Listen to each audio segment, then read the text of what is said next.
Quem compra um Fiat Pulse está procurando um carro moderno, cheio de frufruzinho, comodidades, um carrinho mais alto, com a suspensão mais elevada para não ter dor de cabeça com buraco. E com certeza quem busca um carro novo quer segurança, quer um carro que não vai dar muita manutenção, não vai ficar quebrando, dando dor de cabeça. O Pulse é o carro ideal para quem procura essas características ou não é? Para responder essa questão, a gente vai fazer uma avaliação completa desse carro. A gente vai falar do exterior, vamos falar do interior e principalmente do que mais importa, vamos falar da mecânica dele. O que dá defeito, o que não dá, se o carro é bom, se é quebrador, quanto custa de manutenção, que esse é o diferencial que a gente vai trazer aqui para vocês. Meu nome é Wagner Costa, sou da Royal Motorsport, uma pequena oficina mecânica de bairro em Olaria, zona norte do Rio de Janeiro. Estou acostumado a trabalhar com toda a linha de nacionais importados. A gente trabalha lá com a linha nova da Fiat, os motores GSE 1.0, 3 cilindros, 1.3 turbinado. Então a gente pode falar desse motor aqui com um pouquinho mais de propriedade. Se você está interessado em comprar esse carro ou você já quer saber de algumas curiosidades, fica nesse vídeo até o final. Estou com meu amigo Alex aqui me ajudando na gravação. Fala aí, Alex. E aí, pessoal, vamos de Pulse? Então, agora que a gente já fez a apresentação, vamos partir para o conteúdo.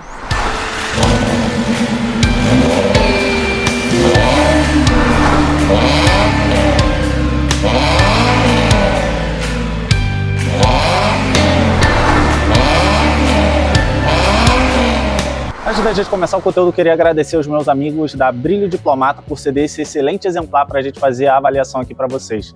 Brilho Diplomata é uma concessionária que só trabalha com veículos novos, de procedência, tudo certinho, veículos todos vistoriados, revisados, com garantia, carros que foram passados por toda a avaliação necessária, são praticamente curadores, só tem carro aqui filé, carro bom, que é carro para não ter dor de cabeça, www.brilhodiplomata.com.br. Tá precisando de carro, vai lá na Brilho Diplomata, entra em contato com o pessoal, fala que chegaram através da Royal Motorsport e eles vão te dar um descontinho em qualquer modelo, com certeza vão fazer negócio com vocês. Esse Pulse aqui está disponível para venda lá e se vocês falarem que viram através desse vídeo vai ter um descontinho especial, é só pedir. Apesar do forte aqui do nosso canal ser a avaliação da parte mecânica, eu gosto sempre de trazer uma avaliação um pouquinho mais completa e mostrar alguns detalhes do carro. Vamos começar pelo exterior. Quando a gente fala de avaliação estética, a gente não pode negar a semelhança dele com o Fiat Argo. O Pulse nada mais é do que um Argo bombado, com a suspensão mais elevada, os para-choques mais envolventes, mas nitidamente a gente consegue perceber a semelhança dele com um primo um pouquinho mais esguio. Aqui nesse caso a gente tem aqui para chamar a atenção esse farolzão de LED aqui com essa fita, é um farol full LED, não tem lâmpada aqui no caso, é tudo iluminação por LED já integrado no farol. A gente tem aqui as rodas Aro 17 pintadas em grafite, cara, dá um acabamento legal, deixa o carro com uma cara de carro tático, muito bonito. Pneu usada 205/50/17, não é difícil de encontrar nessa medida, um pneu que é relativamente barato também para você correr atrás. Usa pneu rodoviário, apesar de ser um carro mais alto, mas é um carro mais alto para asfalto, não é para fazer off-road com isso aqui. A gente tem um retrovisor com um repetidor de seta, muito bonito, elegante, um bom tamanho, boa visibilidade. Aqui a gente tem também uma espécie de estribo aqui em cima, que você pode colocar aqueles acessórios para carregar alguma coisa. Caso você seja um cara que quer levar uma prancha, uma bicicleta em cima do carro, cara mais aventureiro, ele já tem essa predisposição aqui para você botar um estribo em cima e aumentar a capacidade de carga do carro. Um outro detalhe, apesar dele ser da plataforma do Argo, ser um carro que é basicamente o Argo mais elevado, a Fiat argumenta que eles aumentaram o entre-eixo, a distância entre a roda dianteira e traseira, em 1 centímetro para deixar o carro um pouquinho maior. É quase imperceptível, mas eles já alegam que isso é o suficiente de aumentar a capacidade lá do porta-mala desse carro aqui, que agora tem 370 litros. Aqui na traseira, o que chama a atenção do carro? Logo, esse para-chocão aqui envolvente, muito bonito, o acabamento. São saídas de escapamento falsas aqui, são até tampadas. Podia ter um escapezinho duplo aqui saindo, mas a realidade é que o motorzinho 3 cilindros não tem capacidade para ter uma saída dupla. Mas ficou um design agradável. A gente tem aqui os refletorzinhos no para-choque embutido, lanternas de LED muito bonitas. De traseira é muito agradável, eu gosto muito dessa traseira. Ficou mais bonita do que a do próprio Argo, que já não é feia. O único detalhe que eu acho que a Fiat vacilou e ela podia ter aproveitado era ter deixado o carro um pouquinho mais largo. Se esse carro tivesse mais 15 centímetros de largura, ele seria muito, muito imponente. Mas, ao meu ver, ainda é um carro proporcional, diferente do Fastback, que eu acho ele meio esquisitão. É cheio de tecnologia, frufruzinho, muito bacana o interior desse carro. Mas eu vou começar falando do básico, que é a parte que envolve a experiência ao dirigir, o conforto, o espaço interno que a gente tem aqui nesse carro. Primeiro vamos falar do banco. O assento é bem macio, ergonômico, o encosto traseiro também, bem confortável. Eu acho que o assento, a parte de baixo dele, podia ter as laterais um pouquinho mais recheadas para te travar melhor no banco, já que é uma versão que não é a Abarth, não é a esportiva, mas ele é um motorzinho turbo, já é um carrinho com um comportamento mais espertinho, é um carro leve com quase 130 cavalos, então assim, fica um carrinho esperto de dirigir, é bom você ter um banco que vai te travar.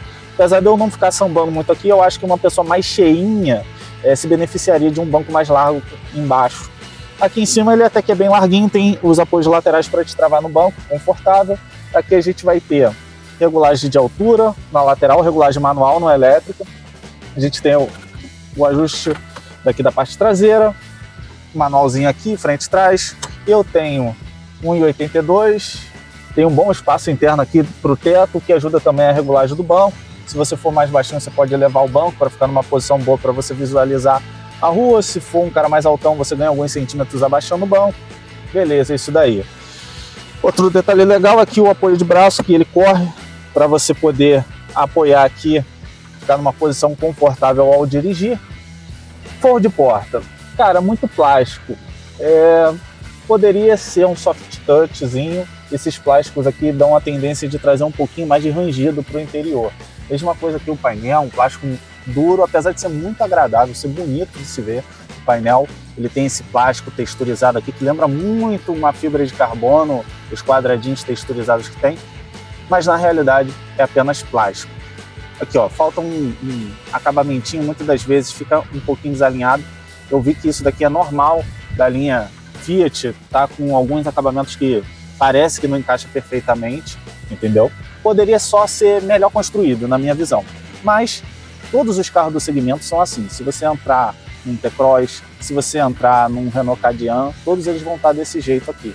Nenhum vai ter um acabamento muito mais bem construído, com um soft touch. Isso daí é coisa da década de 90. Hoje em dia todos os carros têm plástico no interior. Então, dito isso, bom espaço interno. A gente tem aqui um porta-copos, aqui 2 porta-copos, tem um porta-trequinho aqui e aqui, bem bacana. A posição do freio de mão muito boa, se ficar atrapalhando você pode jogar o encosto para baixo.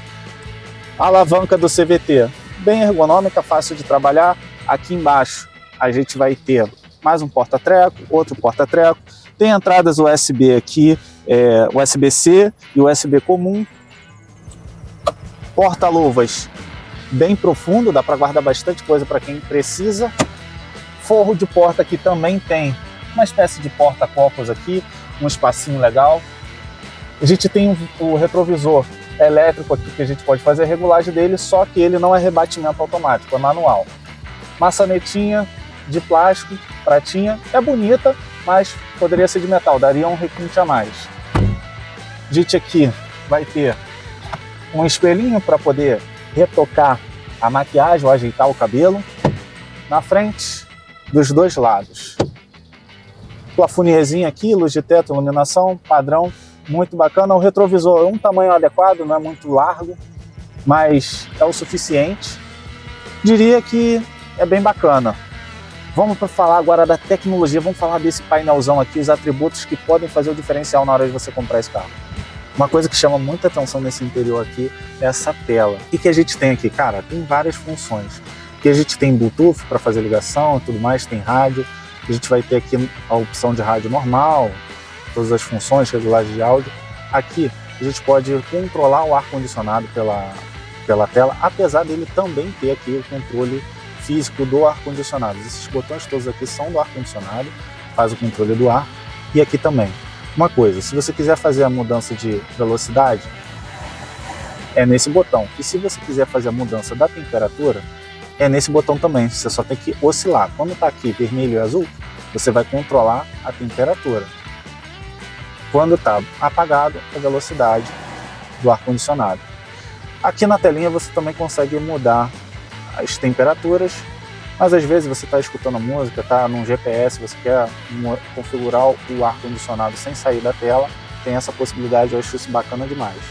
Aqui tem a função do celular, quando está conectado, aqui tem algumas informações, configurações que você pode fazer do carro, muito completinha essa central multimídia. Falando aqui desses controles aqui, a gente pode mutar, a gente pode apagar a tela com esse botão, destravar e travar o carro, desabilitar o airbag do passageiro, desabilitar o controle de tração e você pode controlar o volume do som também. Para complementar, a gente tem um painel muito bacana, um painel muito bonito, chama bastante atenção. Tem aqui a temperatura do veículo, uma coisa que chama bastante atenção, muitos carros agora não tem mais o termômetro de motor, e eu acho isso um erro dos fabricantes, porque é uma informação vital para o motorista para proteger o motor, é saber a temperatura de trabalho dele. Às vezes o carro pode ter um vazamento de água, um problema no arrefecimento, superaquecer, e você manda o motor embora se você não tiver a medição da temperatura. Tem a medição de combustível e a gente tem um computador de bordo bem completinho. Aqui a gente está na parte de velocímetro, você pode colocar um limite de velocidade nele. Aqui a gente pode entrar nas configurações do veículo, fazer a configuração de display, segurança, assistência, luzes. Muito bacana. A gente pode configurar a tela aqui. Eu achei muito legal você configurar cada informação que aparece aqui. Isso é uma informação bacana, é uma customização bacana para você deixar o carro com as informações que você prefere ali na imagem. Mensagem, caso tenha alguma manutenção, alguma coisa para fazer. É um carro novinho, não tem nada. Aqui a gente controla o áudio também. Informações do veículo, a parte mais da parte mecânica. Quando a gente tem aqui, a gente tem pressão do turbo, potência desenvolvida.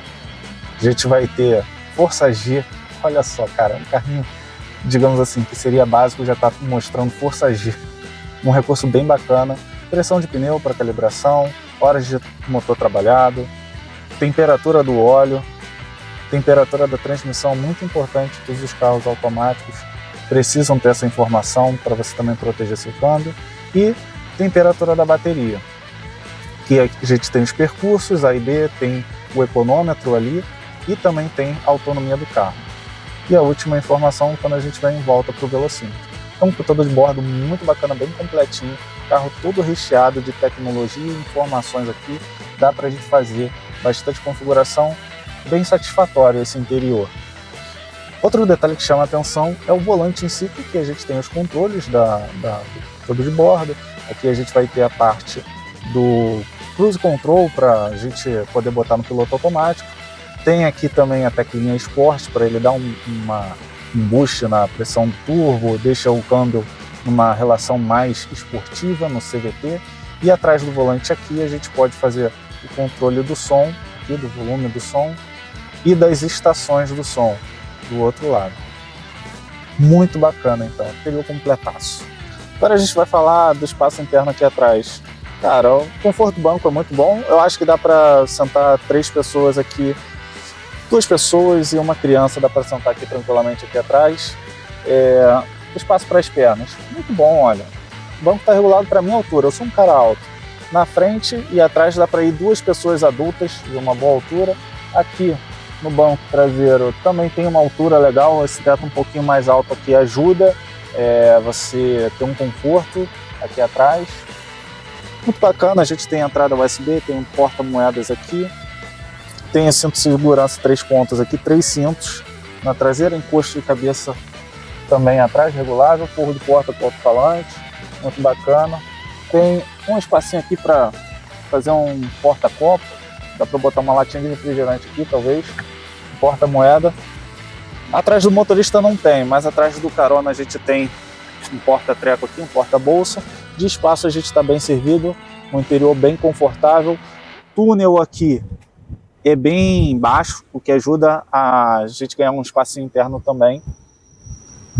Interior traseiro, a parte aqui é aprovado para o carona.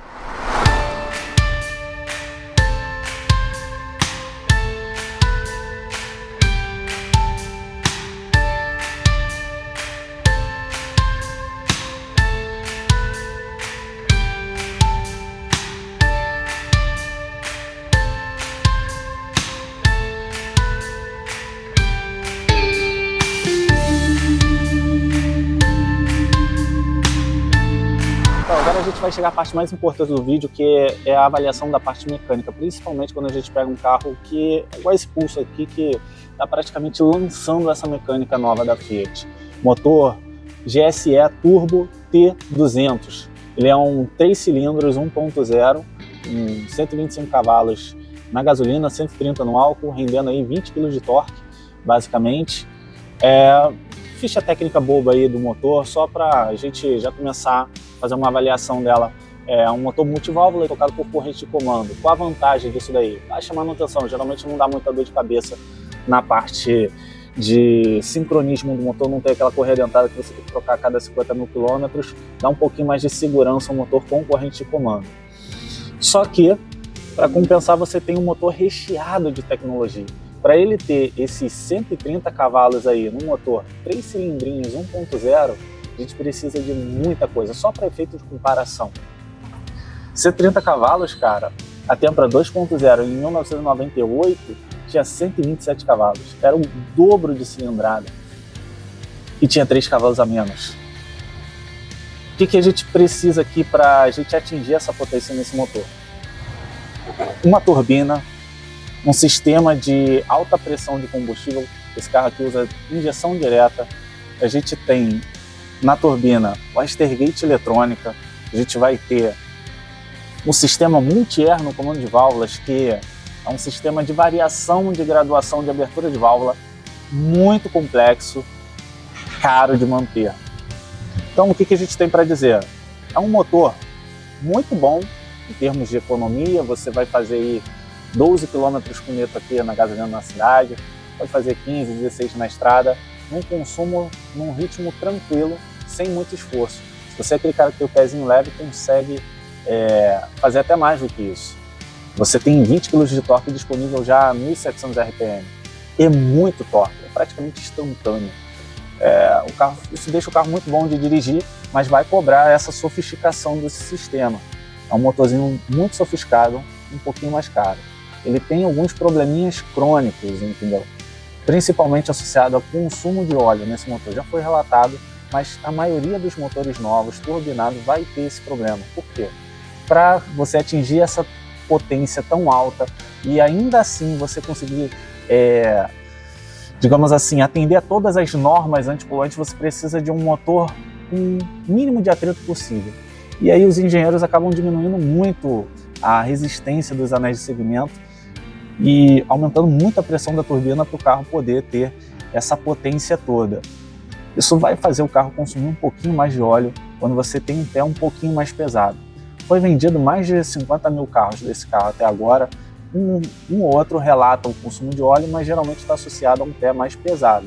Se é uma pessoa que usa o lubrificante correto, tem um uso mais civilizado do carro, provavelmente você não vai ter muita dor de cabeça. Agora, se você é um cara que gosta de pegar na estrada e exigir demais do carro, vai ser normal ele ter um consumo de óleo um pouquinho mais elevado sim.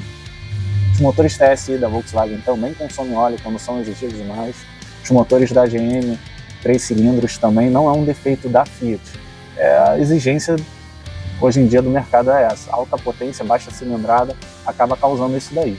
É um inconveniente que você pode encontrar no carro se você tem um pé um pouquinho mais pesado. Dito isso, cara, a gente tem um câmbio CVT aqui muito confiável que não vai te dar dor de cabeça. Em termos de manutenção preventiva, não tem muita coisa aqui que você vai ter que ficar fazendo manutenção toda hora. Basicamente, óleo e filtros a cada 10 mil quilômetros, as velas são de irídio, você vai trocar a cada 60 mil quilômetros. Corrente de comando quase nunca vai mexer, só se tiver algum problema no motor você vai ter que abrir e aí você vai avaliar se mantém a mesma troca. E é basicamente isso. Uma característica bacana do carro é ele ser a suspensão mais elevada. Muita gente procura comprar esse carro por conta disso. Eu dei uma acessada no Reclame Aqui e algumas pessoas estão reclamando da suspensão trazer um pouquinho mais de rangido, mesmo com carrinhos um pouquinho mais novos aí. Mas é aquilo, pessoal, não é porque o carro tem uma suspensão mais elevada que é um tanque de guerra.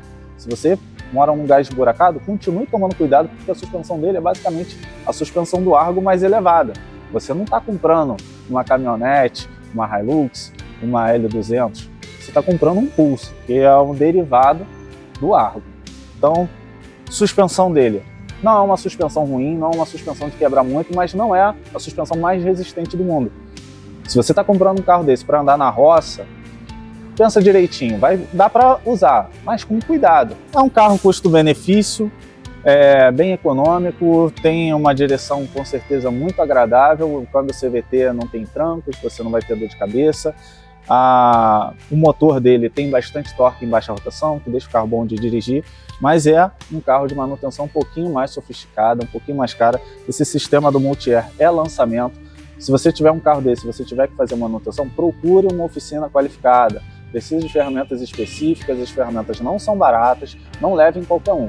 Leva na Royal Motorsport, se você mora longe da gente, procura uma oficina que seja gabaritada para trabalhar com esses motores. Wagner, é um motor de alta tecnologia, então não aceita jeitinho, né? Não aceita jeitinho, todo cuidado é pouco, nada de economizar no óleo, aditivo de baixa qualidade. Muita tecnologia nessa mecânica. É um motor com muito recurso tecnológico, pô, ele já é um motor turbo, ele tem o water cooler já, Watergate eletrônica. Cara, esse sistema do Multi-Air que é muito sofisticado, é aquilo, você com um carro 1.0, 3 cilindros, ter mais desempenho do que um 2.0 da década de 90, a gente não está falando de carros da década de 70 e 80, década de 90 já existia injeção eletrônica. Eu posso falar até do carro que eu tive, um Jetta 2.0, ano 2015, que tem 116 cavalos, não é isso? Aquela mecânica que o pessoal usou. Sim, eu acho que ele tem 18 kg de torque. Isso aí. Esse aqui é 1.0, tem 20 kg de torque a 1.700 RPM, tem 130 cavalos, cara, é muita força num motor muito pequeno. Por isso que é tanta tecnologia assim, tá? Então, é uma coisa que é só para vocês se atentarem, não é exclusividade da Fiat, todos os fabricantes estão lançando motores desse tipo. Eu diria até que a característica dele ter uma corrente de comando já é um ponto positivo, porque quando a gente compara com a GM, com a Ford, que optou pela correia dentada banhada a óleo, é uma solução que está trazendo muito problema hoje em dia, você já não tem nesse motor. Isso é um ponto positivo, a Fiat acertou nesse ponto aqui. Então, meus amigos, a gente vai finalizando o vídeo por aqui. Eu queria agradecer especialmente aos meus amigos da Brilho Diplomata por ceder esse excelente exemplar. Como vocês puderam ver, o carro está falando atenção todo em dia, um carro todo novinho, 15 mil quilômetros. Se você está procurando um Pulse para comprar, cara, acessa lá o site deles, faz a proposta. É um carro que seria excelente para vocês. E, logicamente, quero agradecer os meus outros parceiros, que são as molas Red Coil. Quer dar um tapa no visual do seu Pulse? Comprou o Pulse lá com o pessoal, quer deixar ele com um visual agressivo, ele tem umas caixas de roda bem grandes, você pode botar um aro 18 ou 19 para deixar ele mais encorpado, mais imponente, bota um joguinho de mola só para dar o equilíbrio no carro, ele não ficar tão alto assim, vai manter a altura original se você botar um ou dois aros maior, mantendo o perfil do pneu, você dá aquela compensada na altura, vai ficar um carro ainda alto, estiloso, bonito, chamando bastante atenção com uma pegada esportiva, sem comprometer o conforto e o desempenho do carro. Por isso, se você quer dar um tapa no visual do seu carro, entra lá, redcoil.com.br. O que é bom, fica melhor ainda quando você adquire as molas usando o cupom ROYAL5 para vocês ganharem 5% de desconto. Então é isso, pessoal. Espero que vocês tenham gostado desse vídeo e até a próxima.